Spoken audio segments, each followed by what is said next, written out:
9টি ইউনিয়নে আমরা ভাগ করে দিয়েছি। তারা ওয়ার্ড কমিটি, ইউনিয়ন কমিটি করে আমাদের কাছে কমিটি দিয়েছে এবং ইউনিয়ন কমিটিগুলো আপনি এখানে যত লোক দেখছেন খুব মনোরম পরিবেশে হয়েছে। আমরা আজকে আমাদের সামনে কাউন্সিলরদেরকে বসাইছি।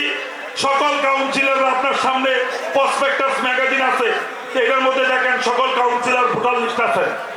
আমি আপনাকে বলি, এখানে উপজেলা চেয়ারম্যানই করেছি, চেয়ারে বসতে পারি নাই। উপজেলা চেয়ারম্যানই করতে গিয়ে আমাকে শপথ নিতে দেয় নাই। এখানে অনেক কষ্ট করেছি, তৃণমূলের লোকদের জন্য কাজ করেছি। আপনারা এটার সাক্ষী।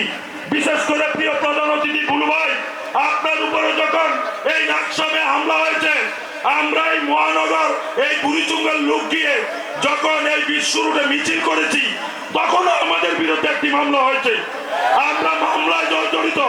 আমার প্রিয় সভাপতি, বরুড়ার মাটিও মানুষের নেতা, আপনার এলাকার লোকও আমার মিয়ামি থেকে অ্যারেস্ট করে নিয়েছে। আপনিও নির্যাতনের শিকার। আপনার এলাকায় ভোট করতে গিয়ে আমার এলাকার লোক অ্যারেস্ট হয়েছে। জেলার নেতারা আপনারা সবাই আমাদেরকে জানেন। আমি বলবো, যদি আমাদেরকে তিলে তিলে যাচাই করে আপনারা নেতা বানিয়েছেন, আমরা এতে কোনো আপত্তি নাই। শুধু আপনাদের গাতাতে বলবো, আগামী দিনে এই কাউন্সিলরদের ভোটের মাধ্যমে এই আসনে এমপি নমিনেশন দিবেন।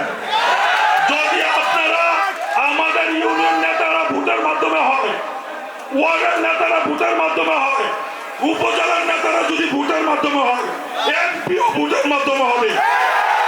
আপনি এমন কোন নেতা এই আসনে দিবেন না যিনি গ্রাম চিনবে না, মানুষ চিনবে না, ওয়ার্ড চিনবে না, এবং যিনি যাকে কর্মী চিনবে না। আপনাকে বলছেন এইখানে আমরা যারা কাজ করছি আপনি তাদেরকে চিনেন। আমার প্রিয় জসিম ভাই এখানে আছে, দল 10 দিনের জন্য কাজ করে। আপনারা এই বিষয়ে বিবেচনায় নেবেন। আমি আপনাদেরকে বলতে চাই, দলের জন্য যারা কাজ করে তাদেরকে মূল্যায়ন করবেন। যদি দলের জন্য কাজ করার লোকদেরকে মূল্যায়ন না করেন, আগামী দিনে দলের বড় ক্ষতি হয়ে যাবে। আমি আমার বক্তব্য আর বাড়াচ্ছি না, আমি আমার বক্তব্য শেষ করছি। জেলা এবং প্রধান অতিথি এবং সভাপতি মহোদয়কে বলবো, আমাদের বিএনপি অনেক শক্তিশালী।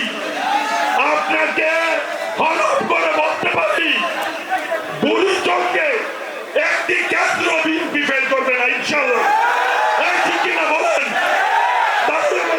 বলেন বুড়িচঙ্গে বিএনপি একটি কেন্দ্র ফেল করবে না। আপনাদেরকে দাবি শিশু উপহার দেবো। আমি আমার প্রিয় নেতা জসিম ভাইকে বক্তব্য দেওয়ার জন্য অনুরোধ করে আমার বক্তব্য শেষ করছি। আসসালামু আলাইকুম।